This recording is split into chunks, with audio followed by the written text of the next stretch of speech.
Principios del conocimiento humano, por George Berkeley. 18.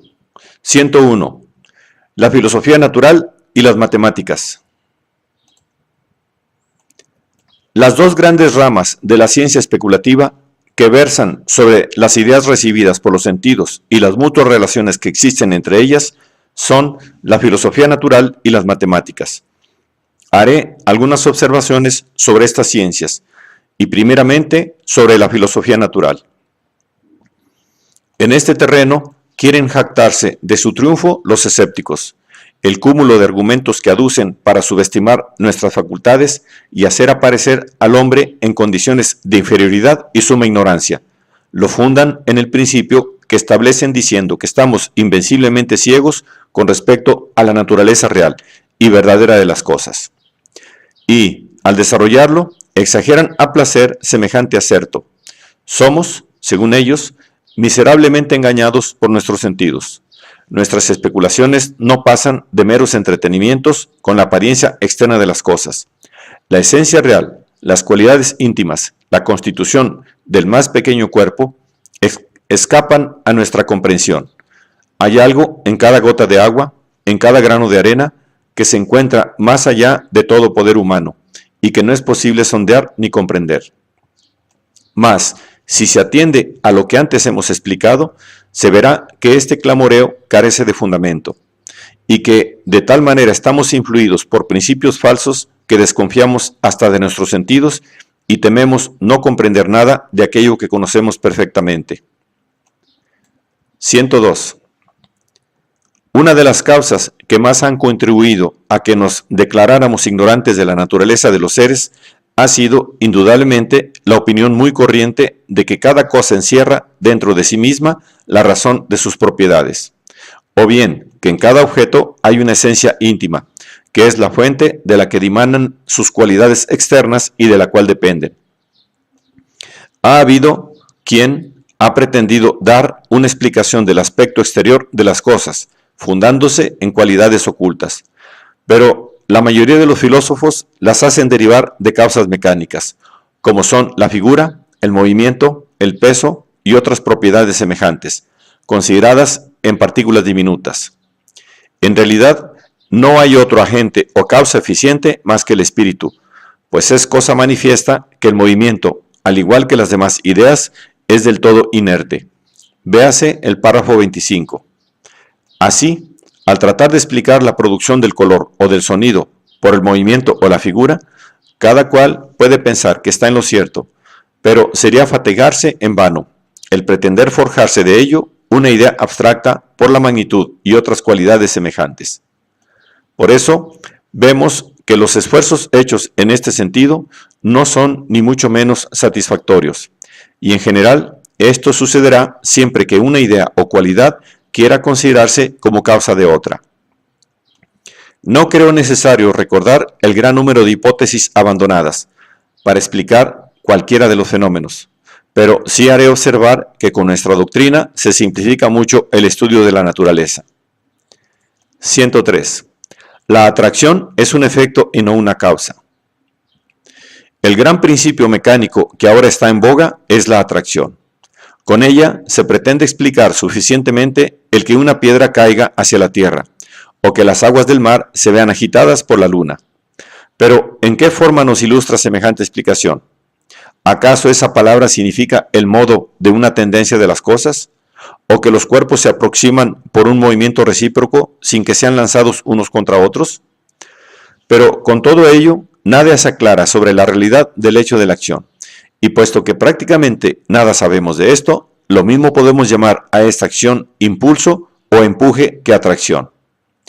Vemos también que en determinadas circunstancias dos barras de acero se adhieren fuertemente, y también esto se quiere explicar por la atracción. Pero en este caso, como en los demás, no veo que signifique otra cosa sino el efecto mismo. Nada se insinúa siquiera ni en cuanto al modo de producirse ni en cuanto a la causa que provoque el efecto. 104. De hecho, si consideramos en conjunto varios fenómenos, comparándolos entre sí, podremos observar algunas semejanzas y hasta cierta uniformidad en su producción.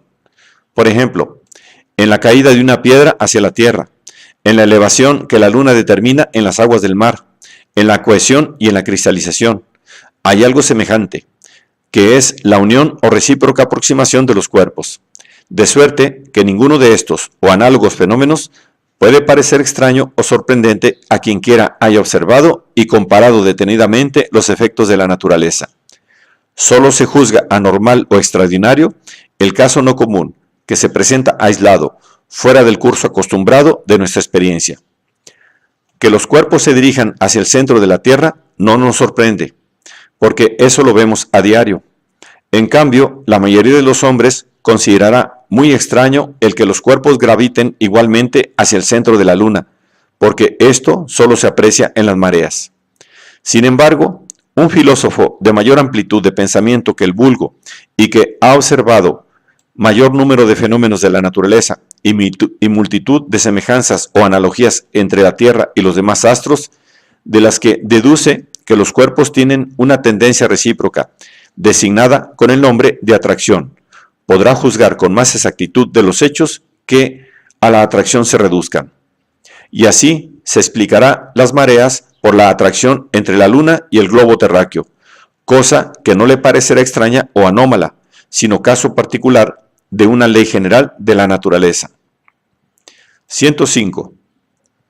Por lo tanto, lo que establece la diferencia entre un filósofo natural y los demás hombres, con relación al conocimiento de los fenómenos, no es la mayor exactitud en determinar la causa eficiente que los produce, pues no puede ser más que la voluntad de un espíritu, sino una comprensión más extensa, en virtud de la cual puede descubrir en la obra de la naturaleza y en los fenómenos particulares ciertas analogías, armonías o congruencias, que permiten reducirlo todo a reglas generales.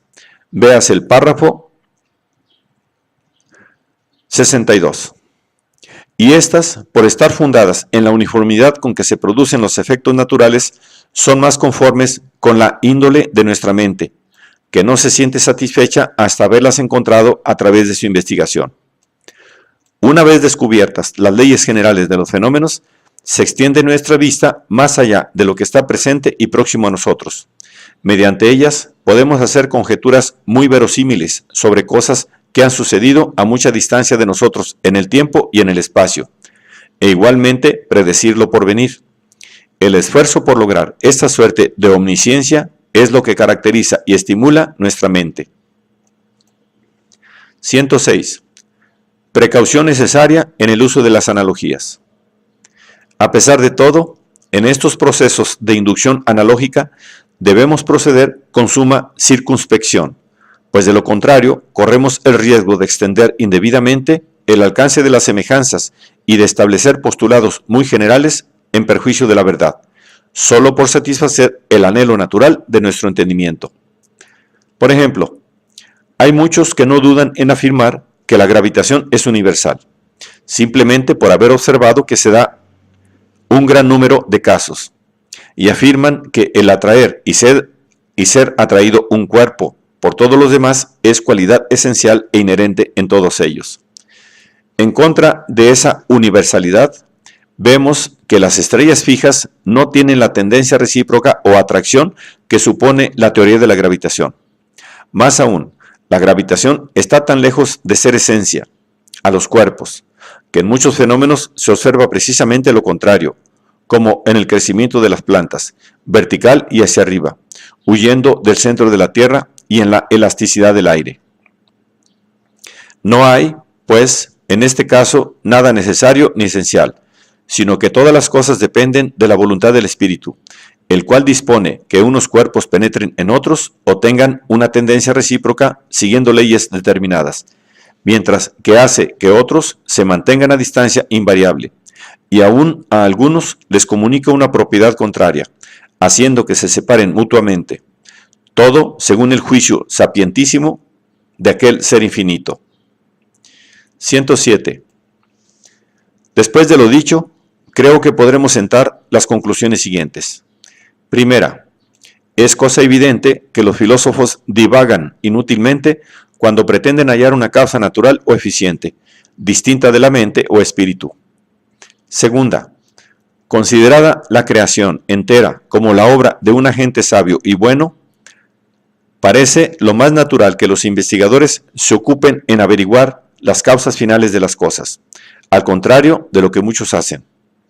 Por mi parte, considero el camino más a propósito para explicar los seres y fenómenos naturales el señalar los diversos fines a los que están adaptados y para los cuales fueron hechos desde un principio con admirable sabiduría, ocupación muy digna, por cierto, de todo verdadero filósofo.